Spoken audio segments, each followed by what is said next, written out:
Hare Hare Ram Ram Ram Hare. Thank you, Mataji, for chanting and book reading this morning. And now Srimad Bhagavatam will be summarized by Nikit. Are you there, Nikit? Yes, Hare Krishna. Hare Krishna.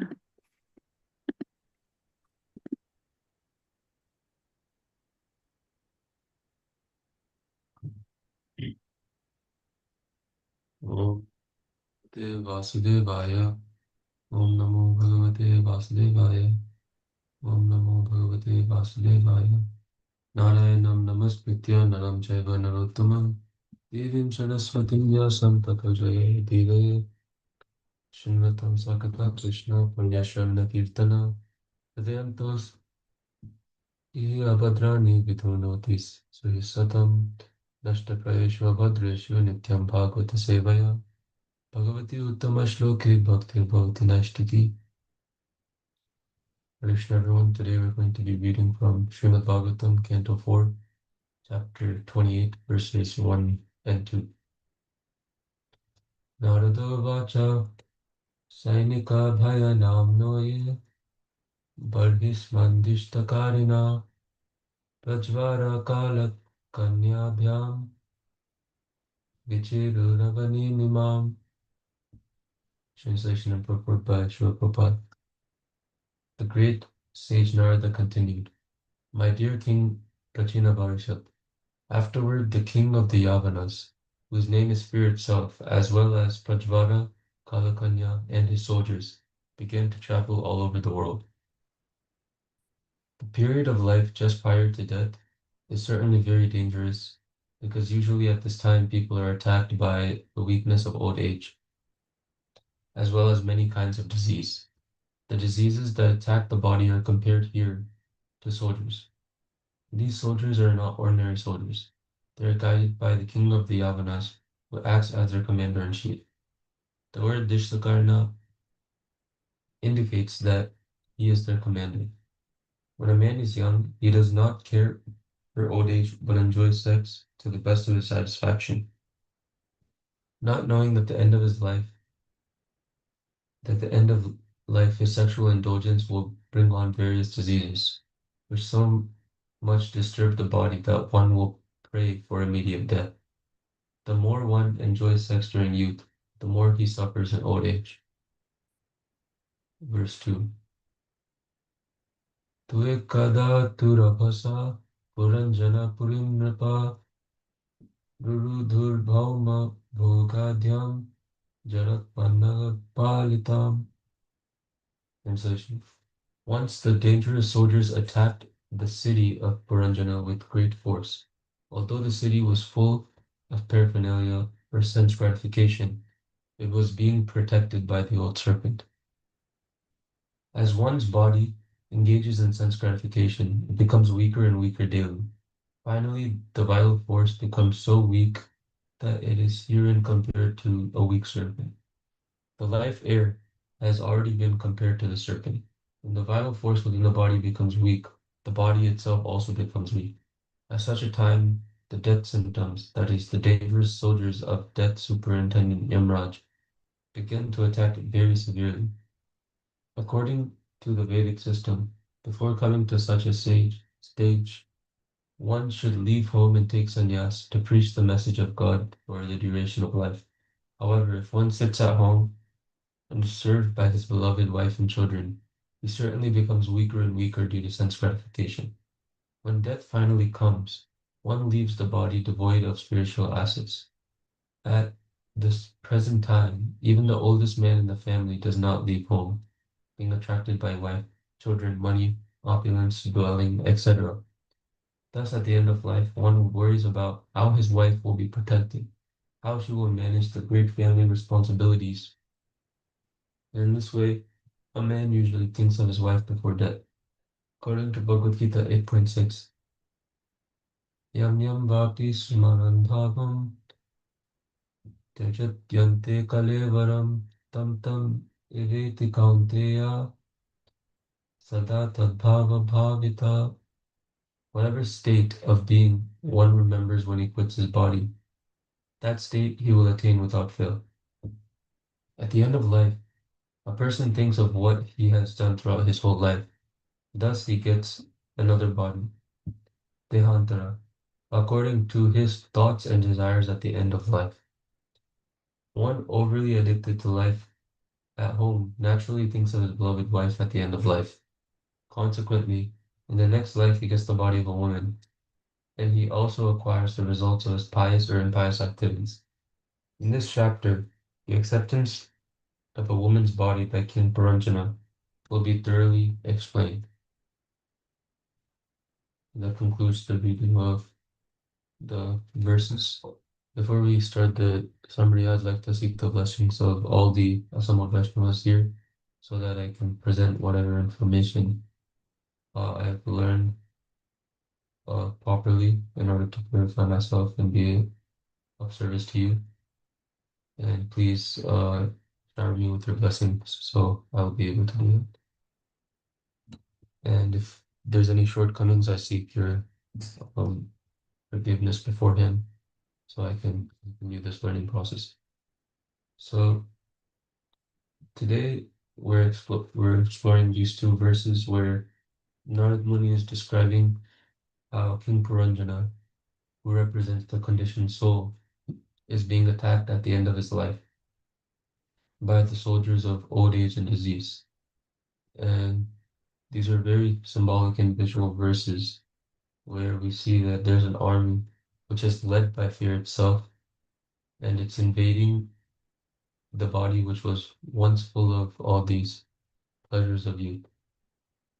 So Narad Muni tells King Prachinaparishad, the king of the Yavanas, named Fear, along with the soldiers, Rajvara, Kalakanya, old age, and others, begin to travel all over the world.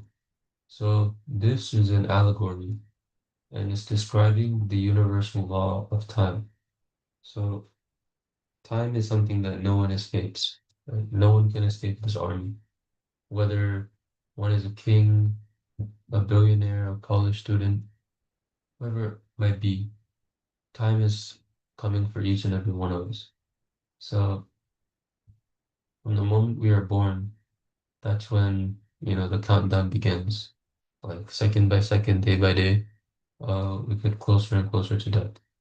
And so each second, that's like the soldiers coming a footstep closer to us. So in the purport, Srila Prabhupada explains that these soldiers are diseases that attack the body in old age, and they're guided by fear. So fear is like the commander in chief, and they're acting under the orders of destiny.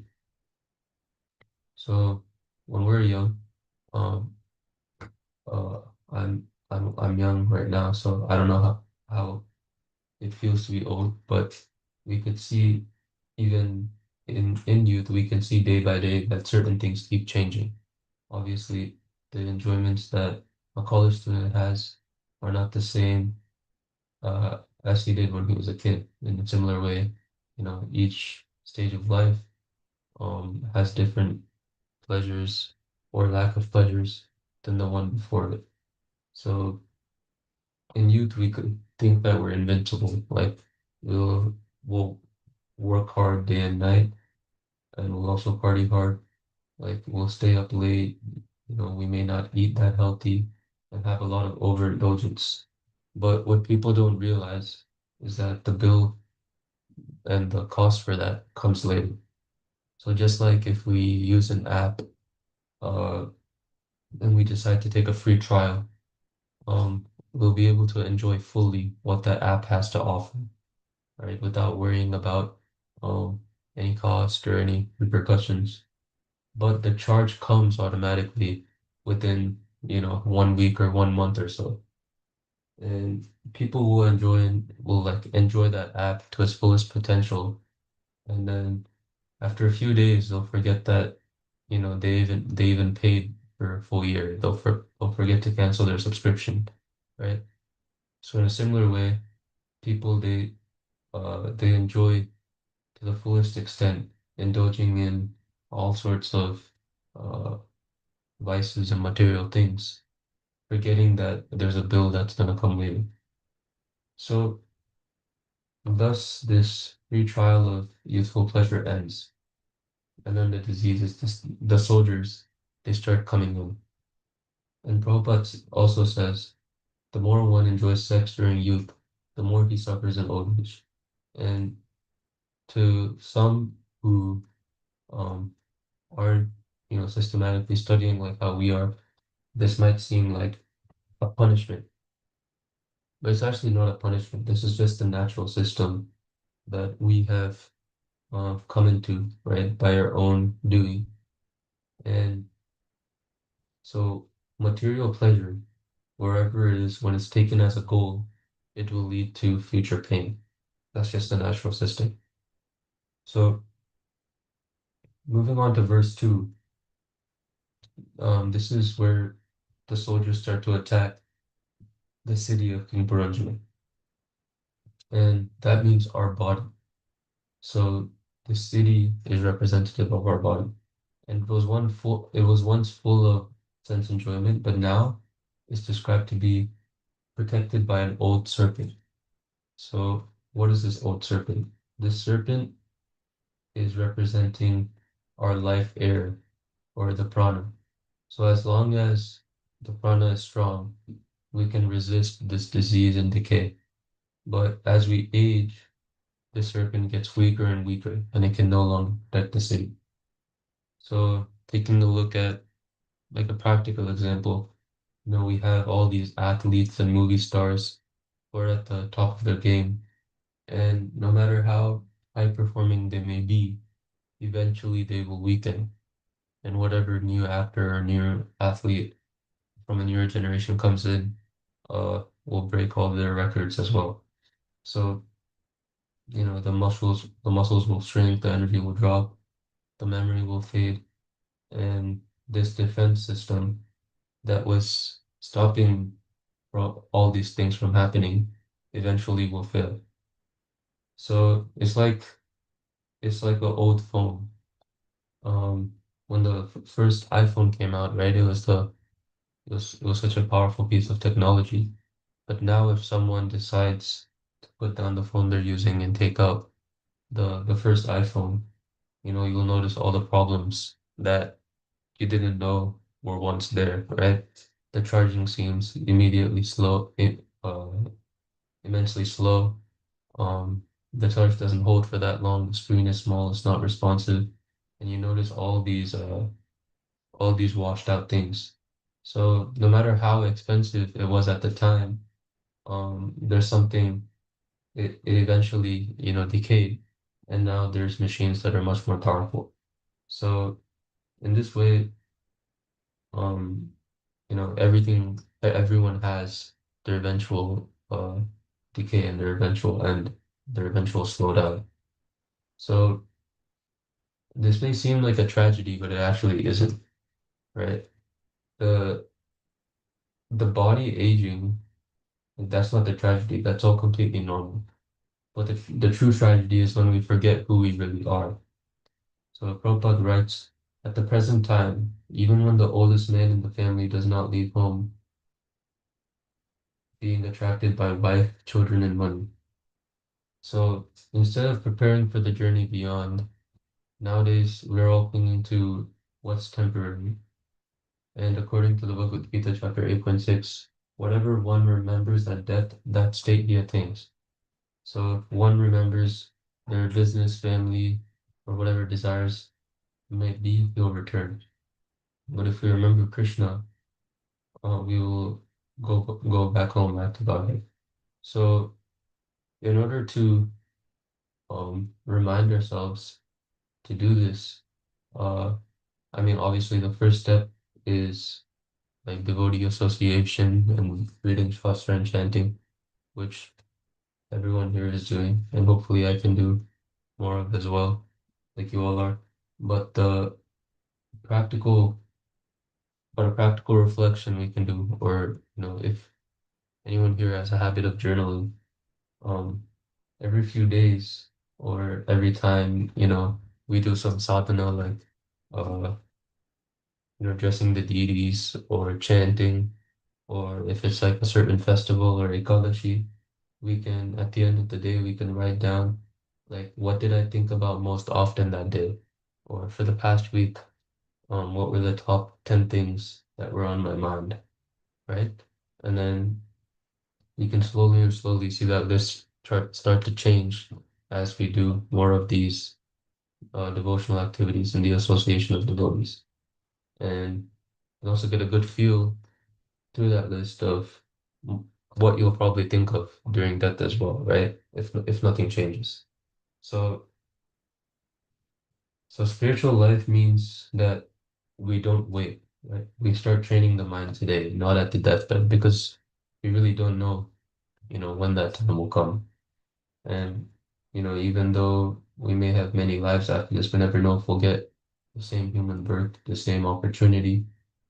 So there's no time to wait. It's like if you know that there's a storm coming, but you don't build a shelter, right? You just sit and wait. Like just yesterday, a huge storm rushed through Phoenix. It's like if you saw the news that it was coming, but you decided to, stay outside at the pool, um, that means that, that's just a lack of action, right?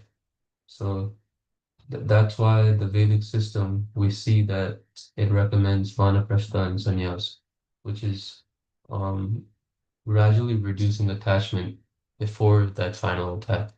So, obviously, maybe not all of us will be able to completely renounce everything, like in this age. And Prabhupada was very practical about that. But we should always aim and be prepared to eventually reduce as much attachment as we can so that we can do spiritual things without any distractions. So, in modern terms, it's just reprioritizing, right? We start giving time for chanting, study, and service now, right? Whether it's only a few minutes a day, because otherwise, if we don't start, right, when the soldiers come, the soldiers of disease, fear, and memory loss will be too weak to even remember Krishna. So we don't want to be at that stage where, we've understood everything, but we haven't strengthened our mind so that just because of some bodily functions failing, we end up remembering Krishna, not because we don't understand. So we have to really build up the mind and strength and do our endeavor, and Krishna will also shower his mercy. So this process of sadhana, chanting, hearing, association, it's like spiritual emergency training. So we have to go through it no matter what. So ending off with a short story that you all might have heard about King Yayati in Srimad Bhagavatam Canto 9. So this is like a good example of one who, had experienced all these material opulences, but um, mystically he had the opportunity to reverse them. And we can take into direct account, what this person had realized, and so we don't have to for ourselves. So King Yayati was a powerful king, and he was enjoying all types of material opulences. Like he had, youth, beauty, strength, a loving wife. But because he offended his spiritual master, he got cursed. And that curse made him become old before his time. So yeah, King Yayati was very shocked, right? Imagine, we're like being a young king just enjoying all the worldly pleasures without any care in the world. And one day all that's just stripped away from you, right? Um, and what to say about that? Even us, right? Like we may not be kings and queens, but if we wake up one day and we're stripped of our material pleasures, we won't be able to, we may not be able to handle it. At least I know I wouldn't be able to. So now imagine a king who is enjoying 100 times more than us, losing all that. So obviously King Yayati was very shocked. So, and he really begged that to exchange his old age with the youth of one of his sons. So eventually his youngest son, Puru, agreed, and King Yayati regained all of his youth, and he continued to enjoy for thousands of years. So we may want to enjoy, for this lifetime, which is, maybe only a few more decades. But King Yayati was enjoying for thousands of years. And even after this much indulgence, he finally realized that no one can ever be satisfied by this sense enjoyment, just as fire is never satisfied by pouring mead. This is quoted from the ninth canto. So after having this realization, he decided to voluntarily give his youth back to his son, and he accepted old age again. And this, by accepting this old age, by finally taking spiritual actions, knowing that all of this happiness will be temporary, he was able to finally detach from material desires, and he dedicated himself to a spiritual life. So here we can directly see that, someone who has gone through has gone through, thousands of years of enjoyment. It's like a direct testimony that that did not work. So to close up, these verses aren't meant to scare us, but rather, to teach us something, to awaken something in us. And like we said in the beginning, old age and death are not guaranteed, or sorry, old age and death are guaranteed, but fear is not. Fear is optional. That's something that, can work on, and that's by reading and chanting. So if we build this spiritual strength now, when the soldiers come, we'll be ready. And we'll know that we're not the body, but instead we're the eternal soul returning to Krishna. So that's all I have there for today. Thank you all so much for the opportunity. Please forgive me if I